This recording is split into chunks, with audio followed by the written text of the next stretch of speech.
ओम शांति। आइए सभी मिलकर सुनते हैं कहानी अहंकार की सजा।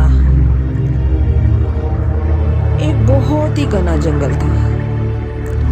उस जंगल में एक आम और एक पीपल का पेड़ था।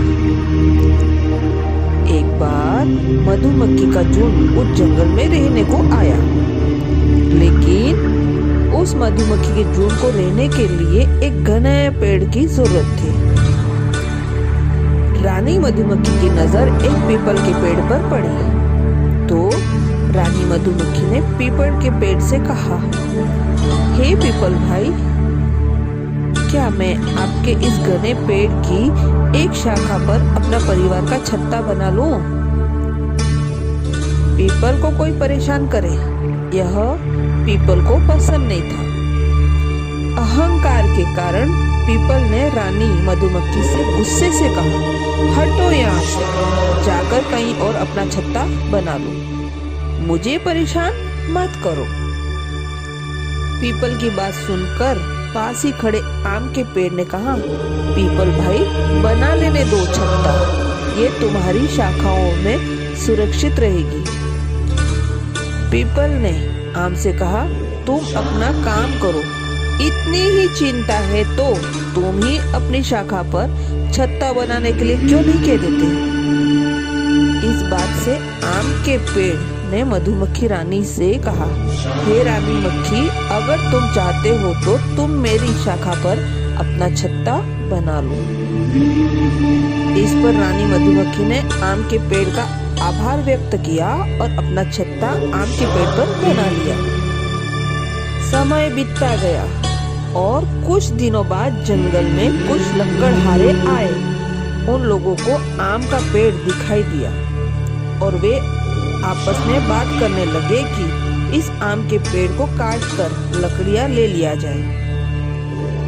वे लोग अपने औजार लेकर आम के पेड़ को काटने चले। तभी एक व्यक्ति ने ऊपर की ओर देखा तो उसने दूसरे से कहा, नहीं, इसे मत काटो, इस पेड़ पर तो मधुमक्खी का छत्ता है, कहीं वे उड़ गई तो हमारा बचना मुश्किल हो जाएगा। उसी समय एक आदमी ने कहा, क्यों न हम लोग ये पीपल के पेड़ को ही काट लिया जाए, इसमें हमें ज्यादा लकड़ियां भी मिल जाएंगी और हमें कोई खतरा भी नहीं होगा। वे लोग मिलकर पीपल के पेड़ को काटने लगे। पीपल का पेड़ दर्द के कारण जोर जोर से चिल्लाने लगा, बचाओ बचाओ बचाओ। आम को पीपल की चिल्लाने की आवाज आई तो उसने देखा कि कुछ लोग मिलकर उसे काट रहे थे। आम के पेड़ ने मधुमक्खी से कहा, हमें पीपल के प्राण बचाने चाहिए। आम के पेड़ ने मधुमक्खी से पीपल के पेड़ को प्राण बचाने का आग्रह किया तो मधुमक्खी ने उन लोगों पर हमला कर दिया और वे लोग अपनी जान बचाकर जंगल से भाग गए। पीपल के पेड़ ने मधुमक्खियों को धन्यवाद दिया और अपने आचरण के लिए क्षमा मांगी। तभी मधुमक्खियों ने कहा, धन्यवाद हमें नहीं, आम के पेड़ को दो जिन्होंने आपकी जान बचाई, क्योंकि हमें तो इन्होंने कहा था कि अगर कोई बुरा करता है तो इसका मतलब ये नहीं कि हम भी उसके साथ वैसा ही व्यवहार करें। अब पीपल को अपने किए पर पछतावा हो रहा है और उसका अहंकार भी टूट चुका था। पीपल के पेड़ को उसे अहंकार की सजा भी मिल चुकी थी।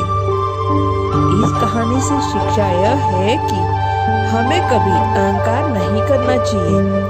जितना हो सके लोगों के काम में आना चाहिए, जिससे वक्त पड़ने पर तुम भी किसी से मदद मांग सको। जब हम किसी की मदद करेंगे तब ही हमारी कोई मदद करेगा। अच्छा, ओम शांति।